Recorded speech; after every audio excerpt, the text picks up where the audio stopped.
Hi, everyone. So glad to have you back with us for another Encouraging Words for School Counselors podcast. I'm Matt Fleck with Inspire Success. Of the three domains of school counseling, I have a particular passion for college and career readiness, especially ensuring students understand they have many excellent options after high school, no matter if they're headed to college right after the senior year or directly to the workforce. A key component of all federal career preparation programs in schools is a focus on non-traditional careers. That is, breaking down those traditional stereotypes that imply that some jobs are only for men and others only for women. This is where Jessica Horlacher comes in. She was a counselor at Twin Lakes High School a few years ago when her local career cooperative started a project to introduce more female students to welding. We have a female welding instructor at Twin Lakes, and she did a program a few years ago called Women in Welding and got to bring in female staff members. So she started it off that way, where we came in and we did about 4 weeks. So twice a week we came in after school and kind of learned the basics and got to make a project. But her students came in to teach their teachers. And I went in, I was terrified. I was like, you're going to let us play with torches and fire and expect us to make something?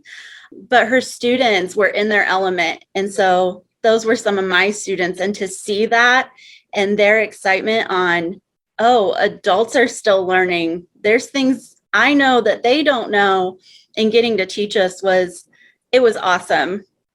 And the result was just as amazing. So many students heard how much fun their teachers and counselors had with their welding experiences that today it's not uncommon for several female students to enroll in the welding program each year. I mean, I could kind of say, well, this is what you do in welding, but I had no experience with it. And then after that, we had our projects in our offices. Teachers had them outside their classrooms. And so we were able to say, like, this is what we did, how we did it, how much fun I had. It turned into that program. It ran a couple more times, but then it was 5 female staff members, but then they had to bring 5 female students with them.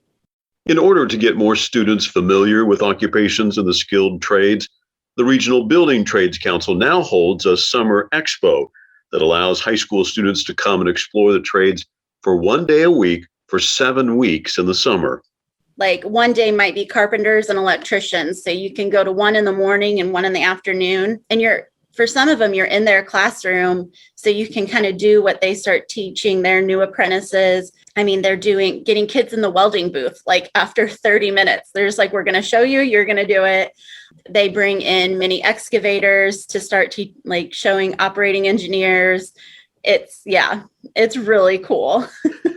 It's so cool, in fact, that the organizers had to remind teachers and counselors that this is a program for students.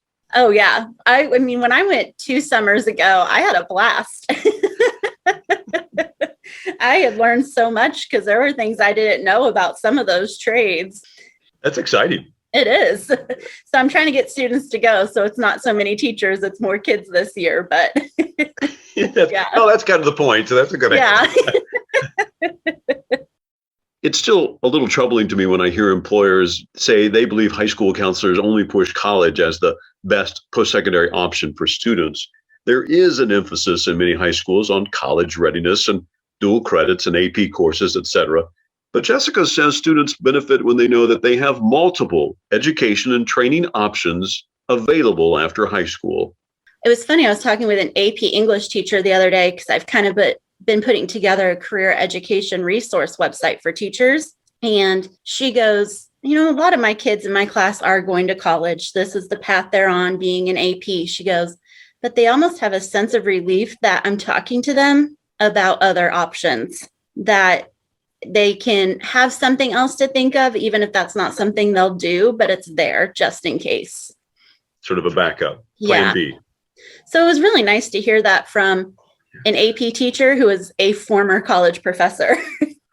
At Inspire Success, we believe it really comes down to helping more students connect their skills and abilities and interests with a meaningful career that they enjoy, that pays a living wage, and provides opportunities for growth. I was talking with another counselor at our county school who helped me organize it. And she had a couple seniors who came and she goes, I just saw the light in their eyes that there's another option and it's a good one.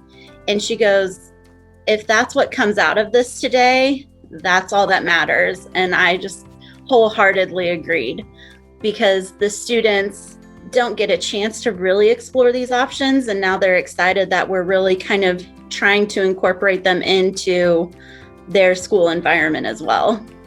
Thanks, Jessica.